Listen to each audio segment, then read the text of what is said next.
দেখো বন্ধুরা, আজকে আমি করলা চচ্চড়ি করছি আলু দিয়ে। এখানে তেলটা আমি আলু ভেজেছিলাম, তো একটু বেঁচে গেছিলো, সেই তেলটা এতেই আমি দিয়ে দিলাম একটু পাঁচফোড়ন।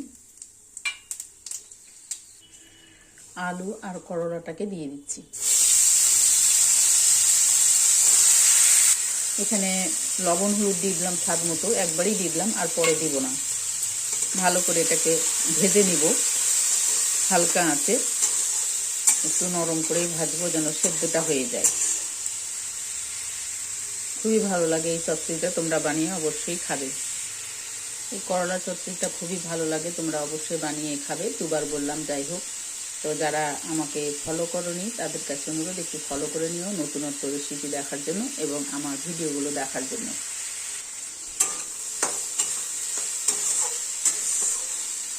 আমি একটুই করছি, কারণ খাবার লোক তো নেই, সেই জন্য অল্প করেই করছি। দুটো করলা, ছোটো ছোটো দুটো করলা ছিল, সেটারই করছি। আর যদি খাবার লোক থাকতে বেশি করেই করতাম। তো দেখো বন্ধুরা, এটা ভাজা হয়ে গেছে। এবার আমি মশলাটাকে দিয়ে দেবো। এখানে মশলা দিচ্ছি তিল বাটা, তোমরা সর্ষে বাটাও দিয়ে করতে পারো। তো আমি এখানে তিল বাটা দিয়েছি, তিল বাটা, লঙ্কা আর তিল বাটা। তো মশলাটাকে দিয়ে দিলাম, একটু ভালো করে নাড়াচাড়া করব।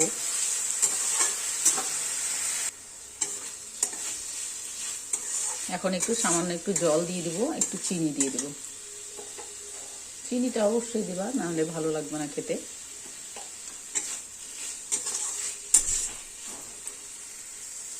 এবার একটু করে জল দিয়ে দেবো।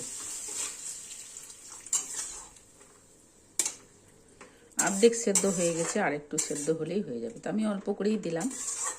এটা ফুটিয়ে মাখো মাখো করে নামিয়ে নেব। দেখো বন্ধুরা, হয়ে গেছে, মাখো মাখো হয়ে গেছে। এবার নামিয়ে নেব।